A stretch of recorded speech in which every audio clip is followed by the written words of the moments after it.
décidé de l'emmerder jusqu'au bout, là. Maman, tonton, là, c'est l'exorciste. On le reconnaît plus du tout, là. Il est plus irritable, donc forcément, il est un peu plus agressif. Elles sont nulles, tes vidéos, et t'es moche. Dans ma réflexion, je me suis dit que sur ce que j'avais envie de faire, c'était peut-être de raconter des choses peut-être un peu plus personnelles. Et de fait, ma famille, que j'avais toujours jusqu'ici plutôt protégée, en tout cas écartée de mon travail, j'avais toujours cloisonné tout ce qui était d'ordre privé et d'ordre professionnel. Et est arrivé cet accident, tel qu'on le voit dans le film, à mon jeune frère. Et quand je l'ai raconté à mon producteur, il m'a dit ouais, je vois très bien quel film tu veux faire, donc je vais t'en montrer un qui est en post-production actuellement, et je pense qu'il faut le faire comme ça. Et il me montre ADN, le film de Mai Wen. Et donc je rencontre Mai Wen et je lui dis, je lui pose quelques questions pour savoir comment elle avait construit et fabriqué son film. Et très vite, on arrive à une conclusion. Écrivons ce film ensemble. Tu devais me rappeler, t'as pas rappelé.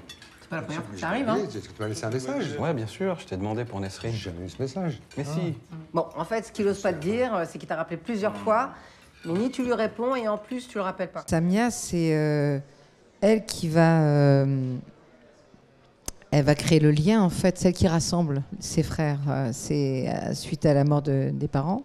Même quand les parents étaient là, elle avait déjà ce pouvoir, en fait. Et c'est une femme qui est douce, qui a aussi une forte personnalité, hein. Donc elle a aussi de l'autorité. Elle est profondément proche de ses frères, en fait.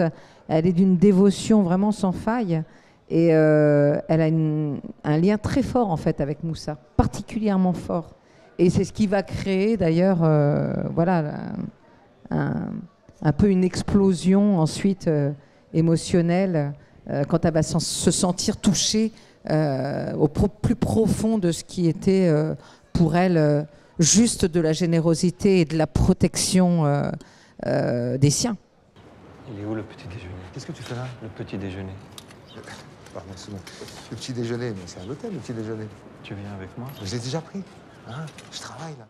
L'accident va changer les rôles tels qu'ils étaient prescrits au départ. Et je crois que ça va redistribuer justement ces mêmes rôles. Et finalement, ils vont trouver leur place naturelle telle qu'ils auraient dû être dès le départ. On a envie d'aller vers des personnages comme ça qui ont une sorte de fébrilité et des failles qui les rendent plus humains et sur lesquels on peut se reconnaître davantage et en tout cas se projeter plus facilement. C'est un très bon festival, hein. Quand on vient ici, on ne vient pas par hasard parce que vous avez souvent une très très belle programmation, un bon public de connaisseurs, public exigeant, public, on les sent passionnés. Donc voilà, on souhaite au festival d'Arras, comme beaucoup de grands festivals, de fêter un jour son 75e anniversaire.